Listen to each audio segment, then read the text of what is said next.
International మార్కెట్స్లో LPG ధరలు ప్రపంచంలోనే మనకన్నా చవకగా ఎక్కడా లేదు అని చెప్పి రీసెంట్గా ఇండియన్ గవర్నమెంట్ ఒక ప్రకటన జారీ చేసిందండి. ప్రపంచ దేశాలతో పోల్చుకుంటే భారత్లోనే గ్యాస్ ధరలు చాలా చవకగా ఉన్నాయని చెప్పి పేర్కొందనమాట.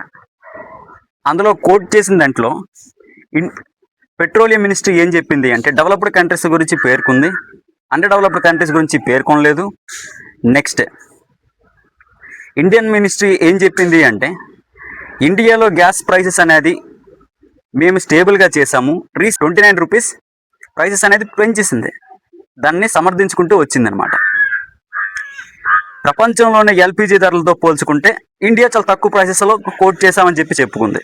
ఇంటర్నేషనల్ మార్కెట్లో ప్రజెంట్ ఉన్న క్రైసిస్ని, గ్లోబల్ క్రైసిస్ని దృష్టిలో పెట్టుకుని ఆయిల్ ప్రైసెస్ 40% ఇంక్రీజ్ అయిందని, ఫిబ్రవరి టు ప్రజెంట్ వరకు ఇంక్రీజ్ అయిందని చెప్పి ప్రకటనలో పేర్కొన్నారు.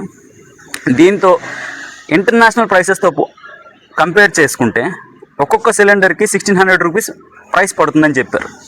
1600 రూపీస్ ప్రైస్ పడుతుంది అనేటప్పుడు మనం అనేది మీన్స్ ఇండియన్ గవర్నమెంట్ మనకి కస్టమర్లకి ఎంత ప్రొవైడ్ చేస్తుంది, నియర్లీ 972 రూపీస్, ఎలా 975 రూపీస్కి మేము సిలిండర్స్ ఇస్తున్నాం అంటే నియర్లీ నష్టాన్ని ఎంత బేర్ చేస్తున్నాం అంటే నియర్లీ 700 రూపీస్ నష్టాన్ని కేంద్రం భరిస్తుందని చెప్పి పేర్కొందనమాట. ప్రతి సిలిండర్పై 700 రూపీస్ నష్టాన్ని భరిస్తుంది.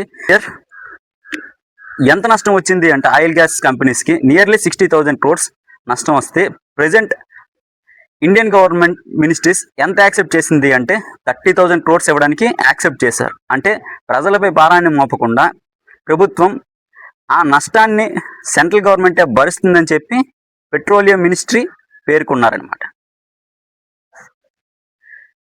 ఇటువంటి తరుణంలో గ్యాస్ ప్రైసెస్ అలా పెంచుకుంటే వెళ్ళిపోతున్నారు. దీనికి ప్రత్యామ్నాయ చర్యలు ఏమైనా చేపడుతున్నారా? గవర్నమెంట్ ప్రత్యామ్నాయ చర్యలు ఏమైనా చేపట్టాలి కదా. ఇంటర్నేషనల్